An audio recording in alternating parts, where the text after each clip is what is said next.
ಜೈ ಭೀಮ್. ಇಲ್ಲಿ ನಾವು ಮಾತಾಡಿ. ಎಲ್ಲರೂ ಜೈ ಭೀಮ್.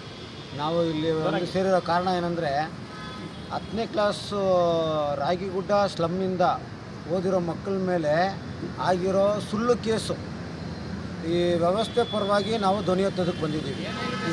ಇರೋಣ ಮಾತಾಡ್ತಾವ್ರೆ, ಏನೋ ಮಾತಾಡಿ ಸರ್.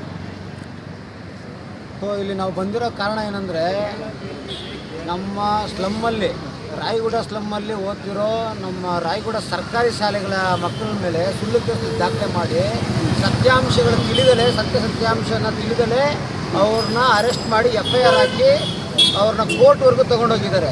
ಅದು ಅತಿ ಶೀಘ್ರದಲ್ಲಿ. ಇದು ಅವರ ಕಾರ್ಯವೈಫಲ್ಯನ ತೋರಿಸ್ತಾ ಇದೆ. ಇವ್ರ ಕಾರ್ಯವೈಫಲ್ಯದಲ್ಲಿ ಪ್ರತಿ ಕ್ಷಣನೂ ಎಲ್ಲ ಬರೀ ಸ್ಲಮ್ ಮೇಲೇ ಆಗ್ತಾ ಇರೋದೇ ಹೊರತು ಬೇರೆ ಎಲ್ಲೂ ಆಗ್ತಾ ಇಲ್ಲ. ನಮ್ಮ ವಿಷಯ ಬಂದ್ಬಿಟ್ಟು ತುಂಬ ಗಂಭೀರವಾಗಿ ತಗೊಂಡು ಇಲ್ಲಿ ನಾವು ಕೇಸು ದಾಖಲೆ ಮಾಡೋಕ್ಕೆ ಬಂದಿದ್ದೀವಿ. ಅವ್ರು ತಗೊಂಡು ಭರವಸೆ ಕೊಟ್ಟಿದ್ದಾರೆ. ಬಟ್ ಆ ಇಲಾಖೆಯಲ್ಲಿ ಕೆಲಸ ಮಾಡ್ತಿರೋರು ಸರಿಯಾಗಿ ಕೆಲಸ ಮಾಡ್ತಾ ಇಲ್ಲ. ಆ ಕೆಲಸ ಮಾಡೋರ ಮೇಲೆ ನಿಗಾ ಇಟ್ಟು ಮೇಲಧಿಕಾರಿಗಳು ಅವ್ರನ್ನ ಖಂಡಿಸ್ಬೇಕು. ಇಂಥ ಕೆಲಸಗಳನ್ನ ಹಿಂಗೆ ಮಾಡಬೇಕು, ಇಲಾಖೆಗೆ ಧಕ್ಕೆ ತರುವಂಥ ಯಾವುದೇ ಕೆಲಸ ಮಾಡಬಾರ್ದು ಅಂತ ಖಂಡಿಸ್ಬೇಕಂತ ನಮ್ಮ ಒತ್ತಾಯ. ಓಕೆ.